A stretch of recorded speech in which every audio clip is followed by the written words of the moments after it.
కాకపోతే మీరు back to back films చేస్తున్నారు కదా, డెఫినెట్గా అంబాజీపేటలో ఆ రోల్ అండ్ ఈ role. When I asked Mahesh garu interview చేసినప్పుడు మహేష్ బాబు గారు చెప్పిన ఆన్సర్ ఏంటంటే, నేను ఒక సినిమా అయిన తర్వాత ఇంకో సినిమాకి వెళ్తాను, ఇది అవుతున్నంతసేపు నేను ఇంకో సినిమాకి వెళ్ళను అని చెప్పారు. బికాస్ ఆయన అంతా స్విచ్ అవ్వను నేను క్యారెక్టర్ టు క్యారెక్టర్ అని చెప్పారు. ఫర్ యూ లైక్ స్విచ్ అవ్వడం ఈజీనే అవుతుందా లేకపోతే?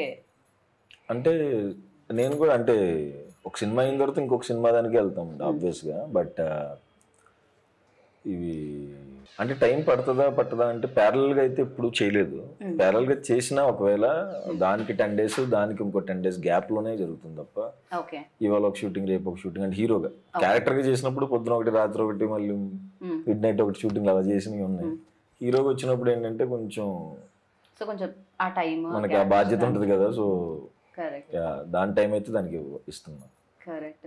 సో ఈ సినిమా చేసేటప్పుడు ప్రతి సినిమా ఒక ఎక్స్పీరియన్స్ ఇస్తుంది. సో ప్రసన్న ఎలాంటి ఎక్స్పీరియన్స్ ఇచ్చింది ఫర్ యూ?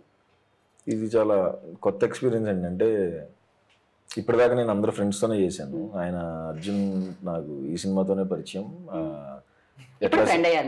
ఇప్పుడు ఆబ్వియస్లీ ఎలా సింక్ అవ్వాలి అనుకున్నప్పుడు మేము వర్క్షాప్లో సింక్ అయిపోయి చేసేసాం. కథ చెప్పినప్పుడు నేను ఒకటి ఆలోచించుకుంటా మనం ఫ్రెండ్స్తో చేస్తున్నాం, మనతో కంఫర్ట్ అలా అనుకున్నాం. తర్వాత కథ చెప్పినప్పుడు బాగుంది కదా, ఎందుకు ట్రై చేయొద్దు అవుట్ సైడర్తో అనిపించింది. లేకపోతే నేను అసలు ఒక ఫ్లో ఓన్లీ ఫ్రెండ్స్తో చేద్దాం అనుకున్నా. బట్ కొంచెం అది బ్రేక్ అయింది ఇప్పుడు. ఆయన డెబ్యూవే కదా, సో తప్పే ఉంది అనుకుని చేసాం. సింక్ అయ్యాము ఆబ్వియస్గా.